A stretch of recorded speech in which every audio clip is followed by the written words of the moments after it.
Yeah, I think that the closing argument, and that's the stage that we're in as we wrap up the final 2 weeks of the campaign, becomes much sharper. The contrast much more stark. And it's not lost on me that as she made those remarks, the person that was sitting right beside the vice president is Republican Liz Cheney. That's by design. You can't make the case that this is just a Democrat talking point, a partisan talking point, when someone with the last name Cheney, which has been, that name a fixture of Republican Party politics for as long as I've been alive, is right there with her, echoing those same sentiments. And, it's a play to make to try to reach out to independents and traditional conservative Bush Cheney Republicans to let them know that this one time we're trying to create the permission structure that allows you to just this once cross over and vote for blue and put country over party. An election that's going to be as close as we all agree that it's going to be, you're looking for just little segments of voters you can get from anywhere, because that could really be the difference in the outcome one way or the other. Yeah, so, Corinne, back over to you now. The former president really seems to be doubling down on his strongest supporters during these campaign events. We hear some of the rhetoric, we hear his talking points. But how is he going to reach the moderates, the women voters that he absolutely does need in order to win? Yeah, well, I think that playing to the base is absolutely smart. Trump has one of the biggest bases that any Republican has ever had. That's just undeniable statistical truth. He's received more votes than any Republican candidate in history. And we saw his base grow from 2016. He got 11 million more votes in 2020. So I think playing to that base is absolutely necessary. He needs to count on those same voters that came out in 2016 and 2020. He needs them to show up again.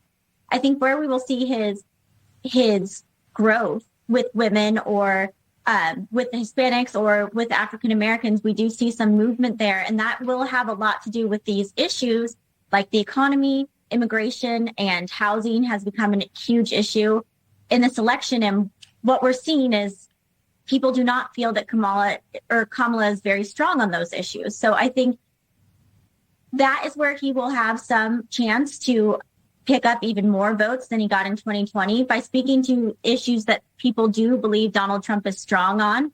That is the economy, that is immigration, and everything that comes with the economy. That means housing, that means jobs, manufacturing. People do trust Donald Trump to be strong on those issues. And we will see how that turns out in these swing states, especially in Pennsylvania, Michigan, and Wisconsin, where those are huge issues. Absolutely.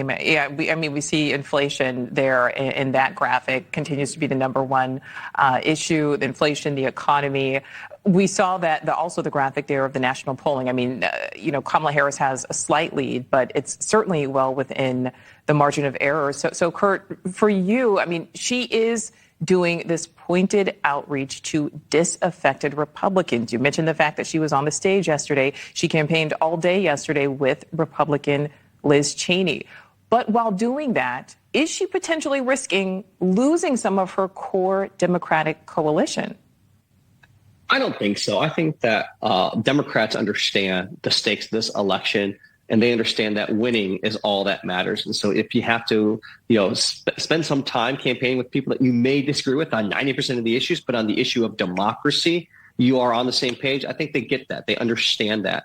The most indicting comments that have been made about Donald Trump in this election cycle have come from people who have served with him, who've served under him. Former Joint Chief of Staff Mark Milley saying that he is, a fascist. You can't get more explicit vocabulary-wise than those kind of remarks. More than 200 Republicans who have served in Republican administrations, past and most recently for Donald Trump, have come out and said that this guy is dangerous and we should be sounding the alarm. I don't think that's a message that's going to repel Democrat voters. I do think it's a message that could resonate with those few swing voters that we're still all trying to find in the final 14 days of this election. I know it's hard to believe.